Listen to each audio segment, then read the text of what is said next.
21শে জুলাই কোথায় পালন হবে, কিভাবে পালন হবে তা নিয়ে বেশ কিছুদিন ধরে একটা জল্পনা চলছে, টানাপোড়েন চলছে। সেটা ঋতুব্রত তৃণমূল হোক কিংবা কালীঘাট তৃণমূল, দুই পক্ষই ভিক্টোরিয়া হাউসের সামনে 21শে জুলাই পালন করতে চেয়ে আবেদন জানিয়েছিল, কিন্তু পুলিশ না করে দিয়েছে। কিন্তু এবার কালীঘাট তৃণমূল মানে মমতা বন্দ্যোপাধ্যায়ের তৃণমূল তারা আদালতের দ্বারস্থ হলো। আবেদন তাদের ভিক্টোরিয়া হাউসের সামনেই তারা 21শে জুলাই পালন করতে চায়। মামলা দায়ের ডেরেক ওব্রায়ানের, বিচারপতি সৌগত ভট্টাচার্যের এজলাসে মামলা দায়ের। পুলিশের কাছে আবেদন জানালেও কোনো উত্তর পাওয়া যায়নি। মামলাতে এমনটাও উল্লেখ রয়েছে বলেই জানা যাচ্ছে।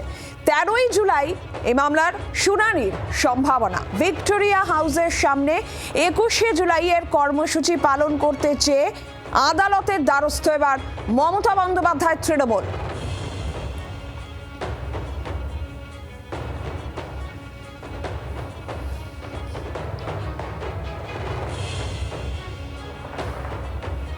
সম্পূর্ণ প্রশাসনের ব্যাপার, কোর্টের ব্যাপার।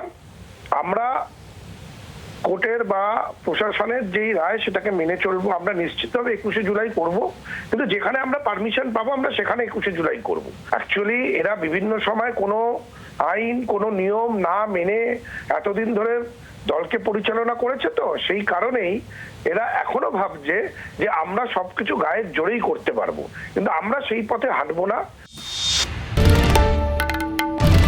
বাংলার আওয়াজ, বাঙালির আবেগ, জি 24 ঘন্টা।